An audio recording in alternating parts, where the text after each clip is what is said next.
బ్రహ్మరాత అనే చందమామ కథ చెప్పుకుందాం. అనగనగా ఒక రాజు రాణి ఉండేవారు. వారికి ఒక్కగానొక్క కూతురు. ఆ పిల్ల పేరు సుశీల. ఆమెను ఎంతో గారాభంగా పెంచారు. పెంచితేసరా మంచి మొగుణ్ణి చూసి పెళ్లి చెయ్యవద్దు.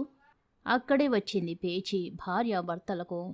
మా అక్క కొడుకున్నాడు కదా, అతగాడికిచ్చి పెళ్లి చేద్దాం సుశీలని అన్నాడు రాజు. రాణి అందుకు ఒప్పుకోలేదు. అమ్మాయి పుట్టినప్పటి నుంచి దాన్ని మా అన్నయ్య గారు అబ్బాయికిచ్చి పెళ్లి చేద్దాం అనుకున్నాను.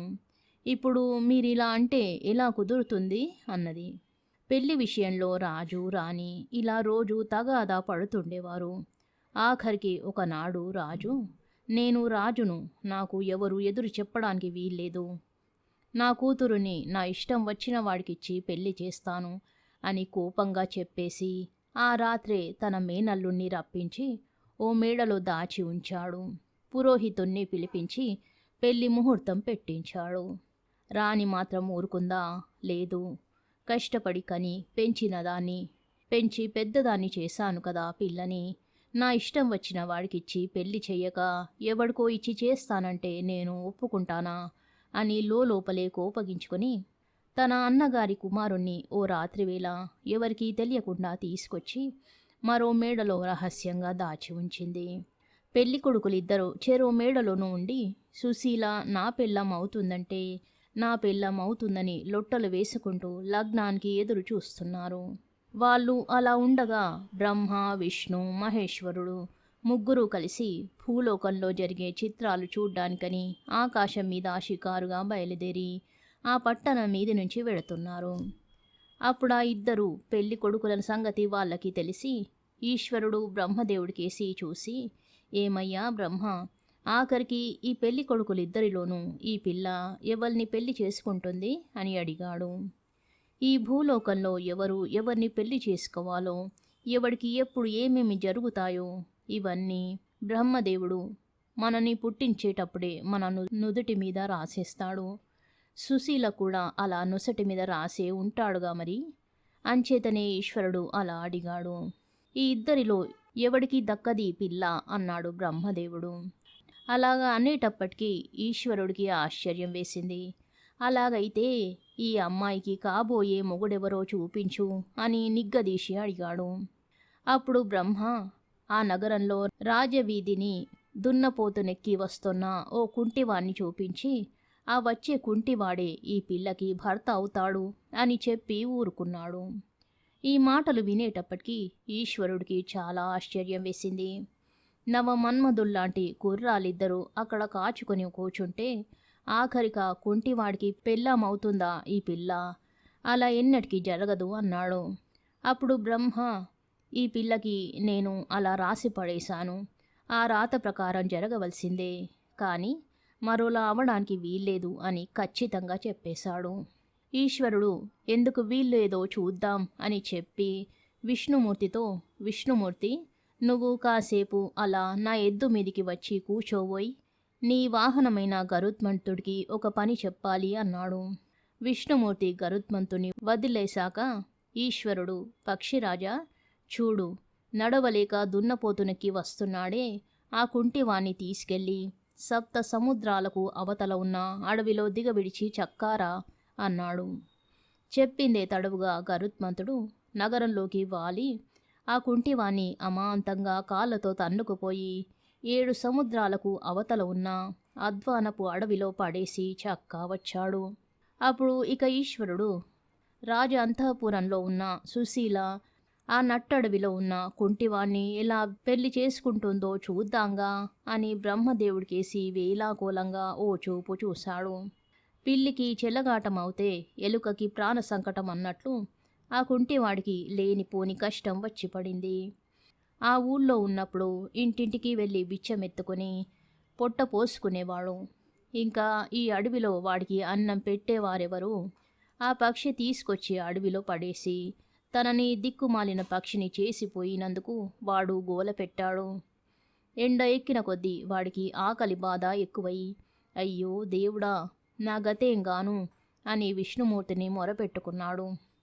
ఆ దేవుడికి వాడి ఏడుపు వినబడి జాలి వేసి గరుత్మంతుడితో, పాపం ఆ కుంటివాడికి ఆకలిస్తోంది, తినుబండారాలేమైనా పట్టుకెళ్ళి వాడి ముందర పడేసిరా అని ఆజ్ఞాపించాడు. గరుత్మంతుడు విష్ణుదేవుడి ఆజ్ఞ ప్రకారం బయలుదేరి వెళ్ళి ఎక్కడైనా తినుబండారాలేమైనా కనపడతాయేమోనని మెడనిక్కించి చూశాడు. అప్పుడతనికి రాణిగారి అంతఃపురంలో బూన కావడి ఒకటి కనిపించింది. ఆ కావడి వద్ద వాలేటప్పటికీ అందులో నుంచి గప్పున పిండి వంటల వాసనలు కొట్టాయి. గరుత్మంతుడు ఆ కావడిని ఎత్తుకుపోయి 7 సముద్రాలు దాటి అడవిలో కుంటివాడి ముందు పడేసి కడుపు నిండా తిను అని చెప్పి రివ్వున ఎగిరి వచ్చి బ్రహ్మ విష్ణు మహేశ్వరుల వద్ద వాలాడు. కుంటివాడు భక్షణాలు తిందామని దేక్కుంటూ వచ్చి ఆ గంప మూత తెరిచాడు. అందులోంచి చటుక్కున ఓ అమ్మాయి లేచి నిలబడి తన చేతిలో ఉన్న పూలదండని గబుక్కున ఆ కుంటివాడి మెడలో వేసేసింది. వాడు నిర్ఘాంతపోయి చూస్తుంటే దోసిళ్లతో తలంబ్రాలు తీసి వాడి నెత్తిమీద పోసేసింది. వాడు ఆశ్చర్యాన్ని ఆపుకోలేక ఆ పెళ్లి కూతుర్ని, నువ్వు చూస్తే ఓ అందమైన రాజకుమార్తెలాగున్నావు, నేను పూటకు టికానా లేని కుంటివాణ్ణి, నన్ను నువ్విలా పెళ్ళాడతావేమిటి అని అడిగాడు. పెళ్లి కూతురు తన కథ అంతా ఇలా చెప్పింది. నేను మీరన్నట్లు రాజకుమార్తెనే. నా పేరు సుశీల. మా అమ్మ నన్నేమో వాళ్ళ అన్నగారి కొడుక్కిచ్చి పెళ్లి చేద్దామని నిశ్చయించుకుని నాకీ పూలదండ తలంబ్రాలు ఇచ్చి ఈ గంపలో కూర్చోబెట్టింది. 2వ గంపలో పిండి వంటలు పెట్టింది. ఈ కావడిని నీకు కాబోయే భర్త దగ్గరికి పంపుతాను, అతడు మూత తెరవడంతోటే అతన్ని వరించమని చెప్పి వెళ్ళింది. మరి కొంతసేపటికి ఈ కావడిని ఎవరో ఎత్తుకుపోతున్నట్లయి లోపలనున్న నేను మా అమ్మ పంపదలిచిన చోటుకే వెడుతున్నాననుకున్నాను. మీరు మూత తెరవడంతోటే మా అమ్మ చెప్పినట్లు మిమ్మల్ని పెళ్ళాడాను. ఈ కథ అంతా విని కుంటివాడు తన అదృష్టానికి పొంగిపోయాడు. ఆకలేస్తోందేమో ఆవిడ తెచ్చిన పిండి వంటలు ఒక్కటొక్కటే తింటూ జరిగినదంతా తలుచుకొని ఆశ్చర్యపోయాడు. అక్కడ రాజాంతఃపురంలో బోనకావణ్ణి గరుత్మంతుడు ఎత్తుకుపోవడం రాణి చూసింది. కాని దొంగల తల్లికి 7వ భయం అన్నట్లు గప్చుప్గా ఊరుకుంది. పెళ్లికి ముహూర్తం ఆసన్నమైంది. రాజుగారు పెళ్లి కూతుర్ను వెతుక్కుంటూ వచ్చి కనబడకపోయేసరికి సుశీల ఏది అని రాణిని అడిగాడు. అప్పుడు రాణి ఒక్క మాటు ఎక్కడ లేని కోపం తెచ్చుకొని, ఏమో నాకేం తెలుసు, ఎప్పుడైతే మీరు దాని పెళ్లి విషయంలో నేను జోక్యం కలగజేసుకోవడానికి వీల్లేదని చెప్పేశారు, ఆ క్షణం నుంచి నేను దాని సంగతే కలగజేసుకోవడం లేదు. నా మాట మీరు విననప్పుడు నాకు ఈ సంసారంతో పనేమిటి, ఎక్కడుందో వెతుక్కోండి అని దబాయించేసింది. పాపం రాజు తాను తలపెట్టిన పెళ్లి కాకపోగా అమ్మాయి కనబడక విచారిస్తూ వెళ్ళిపోయాడు. పెళ్లి కూతురు మాయమైందని తెలియడంతోటే పెళ్లి కొడుకులిద్దరూ సిగ్గుపడి తేలుకుట్టిన దొంగలకి మళ్ళీ కిక్కురు మనకుండా రహస్యంగా ఎవరి దారిన వారు వెళ్ళారు. వాళ్ళు తెల్లమొహాలు వేసుకుపోతుంటే ఈశ్వరుడు చూసి, ఏమయ్యా బ్రహ్మదేవుడు గారు, ఆఖరికి ఆ పిల్ల వీళ్ళలో ఒక్కడికి దక్కలేదన్నమాట అన్నాడు. ఎందుకు దక్కుతుంది? నే చెప్పానుగా, ఆ పిల్ల ఆ కుంటివాణ్ణి పెళ్లి చేసుకుని 7 సముద్రాల కవతల అడవిలో వాడితో కబుర్లు చెబుతోంది అని బ్రహ్మదేవుడు చిరునవ్వు నవ్వుతూ పలికాడు. ఈశ్వరుడు ఆ మాట నమ్మక, ఏది అక్కడికి పోయి చూద్దాం అన్నాడు. అప్పుడు వాళ్ళు ముగ్గురు బ్రాహ్మణ వేషాలు వేసుకుని 7 సముద్రాల కవతల అడవికి వెళ్ళి ఆ పెళ్లి కూతుర్ని పెళ్లి కొడుకును చూశారు. అప్పుడు ఆ దంపతులు ఎవరో బ్రాహ్మణులొచ్చారని అనుకుని భక్తి శ్రద్ధలతో ఆ త్రిమూర్తులను గౌరవించి తినడానికి భక్షణాలు, తాగడానికి నీళ్లు ఇచ్చారు. బ్రహ్మ విష్ణు మహేశ్వరులు ప్రత్యక్షమై వాళ్ళకి వరాలిచ్చారు. విష్ణుమూర్తి ఇంత అందమైన ఆ అమ్మాయికి మొగుడు కుంటివాడుగా ఉండడం బాగుండలేదని వాడికి కాళ్ళు వచ్చేటట్లు వరమిచ్చాడు. బ్రహ్మదేవుడేమో వాడి ఆయుర్దాయం పొడిగించేసి ఆ అమ్మాయికి 5వ తనం ఇచ్చాడు. ఈశ్వరుడేమో వాడికి అందం, ఐశ్వర్యం, జ్ఞానం ఇచ్చాడు. ఇచ్చేసి అతడు బ్రహ్మతో, నువ్వేలాగైనా చాలా గట్టివాడివయ్యా, నువ్వు రాసిన రాత తప్పలేదు అని మెచ్చుకున్నాడు.